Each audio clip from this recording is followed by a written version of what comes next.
लोकसभा लढण्यावर काँग्रेस ठाम असल्याचे चित्र दिसून येत आहे। दरम्यान आता संजय राऊत सांगलीत येणार आहेत।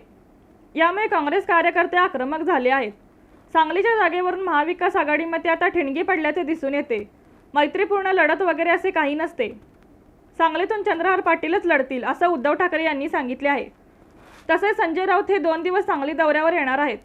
त्यामुळे सांगलीतील काँग्रेस नेते, पदाधिकारी आणि कार्यकर्ते पुन्हा आक्रमक झाले आहेत। उद्धव बाळासाहेब ठाकरे गटाचे नेते संजय राऊत हे उद्या सांगली दौऱ्यावर येत आहेत। सांगलीमध्ये महाविकास आघाडीतील प्रमुख नेत्यांची ते भेट घेणार आहेत। तसेच सांगली जिल्ह्यातील तासगाव, कवठेमंकाळ, जत, आटपाडी, पलूस, सांगली, मिरज विधानसभा मतदारसंघात ते आढावा बैठक घेणार आहेत।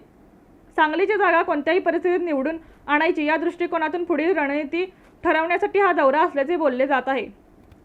दरम्यान सांगलीतून काँग्रेसच लढेल असा ठाम निर्धार आता काँग्रेस पदाधिकाऱ्यांनी केला आहे। नुकत्याच मुंबईत पार पडलेल्या बैठकीवर विश्वजित कदम यांनी सांगलीच्या जागेचा तिढा सुटत नसल्याने बहिष्कार टाकला होता।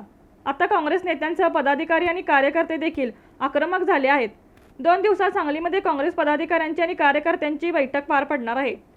या बैठकीमध्ये काँग्रेसचे पदाधिकारी आणि कार्यकर्ते सामूहिक राजीनामे देखील देण्याची शक्यता आता वर्तवली जात आहे। राजीनामे देण्याबाबत सर्वांनी तयारी देखील दर्शवली असल्याचे सांगण्यात येत आहे। तसेच सांगलीची जागा लढवण्यासाठी आम्ही सक्षम असून आम्ही ती निवडणूक लढण्यासाठी ठाम देखील आहोत।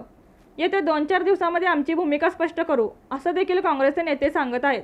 त्यामुळे सांगलीच्या जागेवर महाविकास आघाडीमध्ये ठिणगी पडणार हे मात्र निश्चित आहे।